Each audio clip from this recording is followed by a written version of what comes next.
Página 14. La terapia de shock en casa. No privatizan a su madre, porque no la tienen. La escuela de Chicago de Friedman se ha impuesto en todo el mundo desde los años 70, pero hasta hace poco su visión jamás se había aplicado totalmente en su país de origen. Ciertamente, Reagan fue un pionero, pero Estados Unidos aún cuenta con una red de asistencia y seguridad social, y escuelas públicas a las que los padres se aferran, según las palabras de Friedman, con un irracional apego a un sistema socialista. Cuando los republicanos se hicieron con el Congreso en 1995, David Frum, canadiense residente en Estados Unidos y futuro redactor de discursos para George W. Bush, era uno de los neoconservadores que pedía una revolución económica de terapia de shock para el país. Así es como creo que debería hacerse, en lugar de recortes residuales, un poco por aquí, otro poco por allá. Yo eliminaría 300 programas en un día, este verano, todos los cuales cuestan cada uno $1.000 millones o menos. Quizá no sean reducciones muy sustanciales, pero vaya si queda claro que las cosas van a cambiar. Y esto se puede hacer ya. Frum no pudo llevar a cabo sus planes domésticos para la terapia de shock en ese entonces, sobre todo porque no hubo ninguna crisis que preparara el terreno. Pero eso cambió en 2001. Cuando se produjeron los atentados del 11 de septiembre, en la Casa Blanca pululaban un buen número de discípulos de Friedman, incluyendo su gran amigo Donald Rumsfeld. El equipo de Bush aprovechó la ocasión, el momento de vértigo colectivo con ávida rapidez. Al contrario de lo que algunos han afirmado, no fue porque la administración hubiera maquinado lo sucedido, sino porque las figuras clave del gobierno, veteranos de los anteriores experimentos del capitalismo del desastre de Latinoamérica y Europa del Este, formaban parte de un movimiento que reza para que se produzcan las crisis igual que los granjeros sedientos rezan para que llueva, como los cristianos apocalípticos rezan para que llegue el rapto que ha de llevarse a los fieles a la vera de Jesús. Cuando por fin se desata la tragedia, saben inmediatamente que ha llegado su momento. Durante 3 décadas, Friedman y sus discípulos sacaron partido metódicamente de las crisis y los shocks que los demás países sufrían, los equivalentes extranjeros del 11 de septiembre, el golpe de Pinochet otro 11 de septiembre, en 1973. Lo que sucedió en el año 2001 fue que una ideología nacida a la sombra de las universidades norteamericanas y fortalecida en las instituciones políticas de Washington por fin podía regresar a casa. Rápidamente, la administración Bush aprovechó la oportunidad generada por el miedo a los ataques para lanzar la guerra contra el terror, pero también para garantizar el desarrollo de una industria exclusivamente dedicada a los beneficios, un nuevo sector en crecimiento que insufló renovadas fuerzas en la debilitada economía estadounidense. El término complejo del capitalismo del desastre la describe con más precisión, tiene tentáculos más poderosos y llega más lejos que el complejo industrial militar contra el que Dwight Eisenhower lanzó sus advertencias al final de su mandato. Estamos ante una guerra global cuyos combates se libran en todos los niveles de las empresas privadas cuya participación se subvenciona con dinero público, y cuya misión sin fin es la protección del territorio estadounidense a perpetuidad, al tiempo que debe eliminar todo mal exterior. En apenas unos años, el complejo ha extendido su presencia en el mercado bajo distintas y cambiantes formas, desde la lucha contra el terrorismo hasta las misiones de paz internacionales, desde la seguridad municipal hasta la reacción con motivo de los desastres naturales. El objetivo último de las corporaciones que animan el centro de este complejo es implantar un modelo de gobierno exclusivamente orientado a los beneficios, que tan fácilmente avanza en circunstancias extraordinarias, también en el día a día cotidiano del funcionamiento del Estado, esto es, privatizar el gobierno. La administración Bush empezó por subcontratar, sin ningún tipo de debate público, varias de las funciones más delicadas e intrínsecas del Estado, desde la sanidad para los presos hasta las sesiones de interrogación de los detenidos, pasando por la cosecha y recopilación de información sobre los ciudadanos. El papel del gobierno en esta guerra sin fin ya no es el de un gestor que se ocupa de una red de contratistas, sino el de un inversor capitalista de recursos financieros sin límite que proporciona el capital inicial para la creación del complejo empresarial y después se convierte en el principal cliente de sus nuevos servicios. Basta citar 3 datos que demuestran el alcance de la transformación. En 2003, el gobierno estadounidense otorgó 3.512 contratos a empresas privadas en concepto de servicios de seguridad. Durante un periodo de 22 meses hasta agosto de 2006, el Departamento de Seguridad Nacional había emitido más de 115.000 contratos similares. La industria de la seguridad interior hasta el año 2001 económicamente insignificante, se había convertido en un sector que facturaba más de 200.000 millones de dólares. En 2006, el gasto del gobierno de Estados Unidos en seguridad interior ascendía a una media de $545 por cada familia. Y eso si hablamos únicamente del Frente Nacional de la Guerra contra el Terror, las fortunas se ganan luchando en el extranjero. Sin contar los fabricantes de armas, cuyos beneficios se han disparado gracias a la guerra en Irak. El mantenimiento del ejército estadounidense es uno de los sectores de servicios que más ha crecido en el mundo entero. Jamás se ha librado una guerra entre 2 países que tengan un McDonald's en su territorio, afirmó sin rubor el columnista Thomas Friedman en el New York Times en diciembre de 1996. No solamente se puso de manifiesto su error 2 años más tarde, sino que gracias al modelo de beneficios militares, ahora el ejército norteamericano va a la guerra con Burger King y Pizza Hut, puesto que los contrata para hacerse cargo de las franquicias que han de alimentar a los soldados en sus bases militares desde Irak hasta la miniciudad de la bahía de Guantánamo.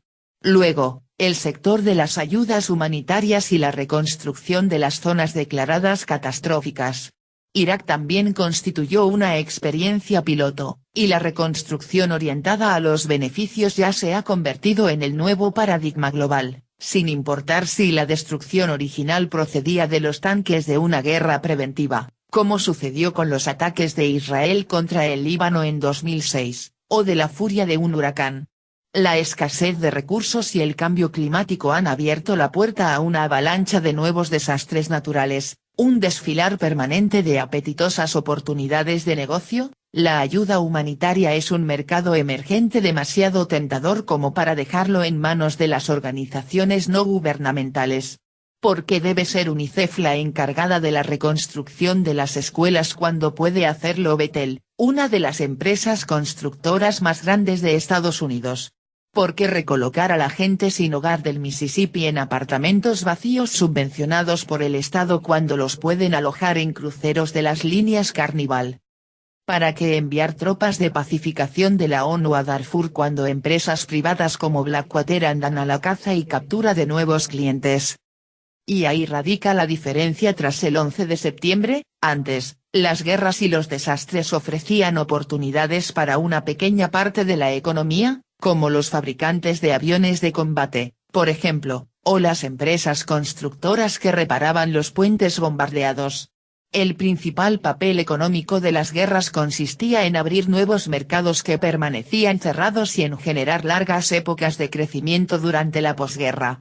Ahora, la respuesta y las medidas de reacción frente a guerras y desastres han alcanzado tan alto grado de privatización que constituyen un nuevo mercado en sí mismas. No es necesario esperar a que termine la guerra para que empiece el desarrollo económico. El medio es el mensaje. Una de las ventajas más claras de este enfoque posmoderno es que, en términos de mercado, no puede fallar. Como decía un analista de mercado acerca de un trimestre con unos resultados financieros excepcionalmente buenos para la empresa de servicios energéticos Halliburton, Irak fue mejor de lo que esperábamos. Eso fue en octubre de 2006, en aquel entonces el mes más cruento de la guerra, con más de 3.709 bajas de civiles iraquíes. Pero pocos accionistas podían quejarse de una guerra que había generado más de $20.000 millones de ingresos para una única empresa. Entre el tráfico de armas, la privatización de los ejércitos, la industria de la reconstrucción humanitaria y la seguridad interior, el resultado de la terapia de shock tutelada por la administración Bush después de los atentados es, En realidad, una nueva economía plenamente articulada. Nació en la era Bush, pero existe independientemente de una administración concreta y seguirá funcionando entre los intersticios del sistema hasta que la ideología supremacista y empresarial que la propulsa quede en evidencia, aislada y en entredicho. El complejo empresarial está en manos de multinacionales estadounidenses, pero su naturaleza es global. Las compañías británicas aportan su experiencia con una red de ubicuas cámaras de seguridad, las empresas israelíes su pericia en la construcción de vallas y muros de última tecnología, la industria maderera canadiense vende casas prefabricadas que son 10 veces más caras que las del mercado local, y así podríamos seguir indefinidamente. No creo que nadie se haya planteado la industria de la reconstrucción tras los desastres naturales como un mercado inmobiliario hasta ahora, afirmó Ken Baker, presidente de un grupo de industriales madereros de Canadá. Es una estrategia que nos permitirá diversificarnos a largo plazo. En cuanto a su escala, el complejo empresarial surgido del capitalismo del desastre, está en pie de igualdad con los mercados emergentes y el auge de las tecnologías de la información que tuvieron lugar en los años 90. De hecho, las fuentes consultadas afirman que las cifras barajadas son mucho más altas que entonces, y que la burbuja de la seguridad inyectó vida en el mercado cuando el negocio de Internet empezó a flaquear. Junto con los grandes beneficios de la industria de los seguros, se cree que alcanzaron un récord de $60.000 millones en el año 2006, solo en Estados Unidos, así como los excelentes resultados de las compañías petrolíferas, que crecen con cada nueva crisis. La economía del desastre quizá haya salvado al mercado mundial de la tremenda recesión que amenazaba con desatarse en la víspera de los atentados de 2001.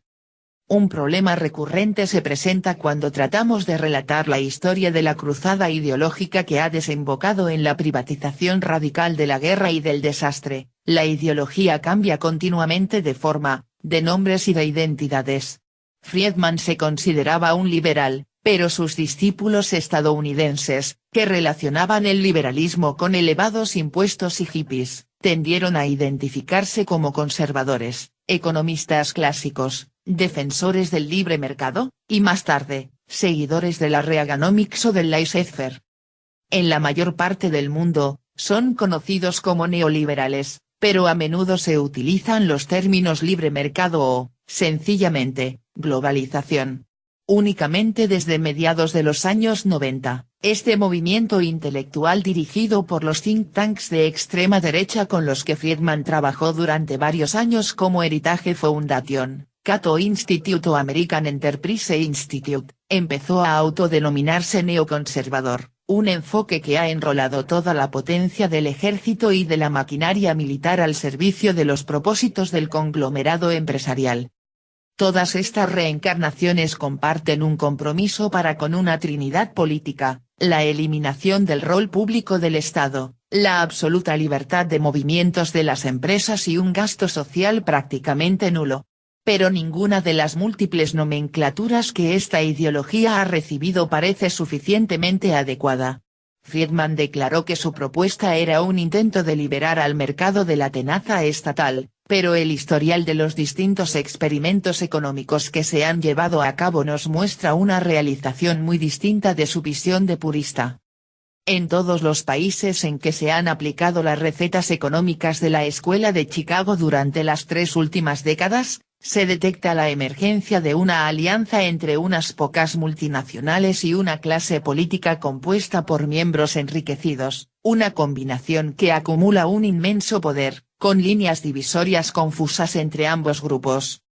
En Rusia, los empresarios multimillonarios que forman parte del juego de alianza reciben el nombre de oligarcas, en China, los príncipes, en Chile, los pirañas, y en Estados Unidos, los pioneros de la campaña Bush-Cheney. En lugar de liberar al mercado del Estado, estas élites políticas y empresariales sencillamente se han fusionado, intercambiando favores para garantizar su derecho a apropiarse de los preciados recursos que anteriormente eran públicos, desde los campos petrolíferos de Rusia, pasando por las tierras colectivas chinas, hasta los contratos de reconstrucción otorgados para Irak. El término más preciso para definir un sistema que elimina los límites en el gobierno y el sector empresarial no es liberal, conservador o capitalista sino corporativista. Sus principales características consisten en una gran transferencia de riqueza pública hacia la propiedad privada a menudo acompañada de un creciente endeudamiento, el incremento de las distancias entre los inmensamente ricos y los pobres descartables, y un nacionalismo agresivo que justifica un cheque en blanco en gastos de defensa y seguridad. Para los que permanecen dentro de la burbuja de extrema riqueza que este sistema crea, no existe una forma de organizar la sociedad que dé más beneficios.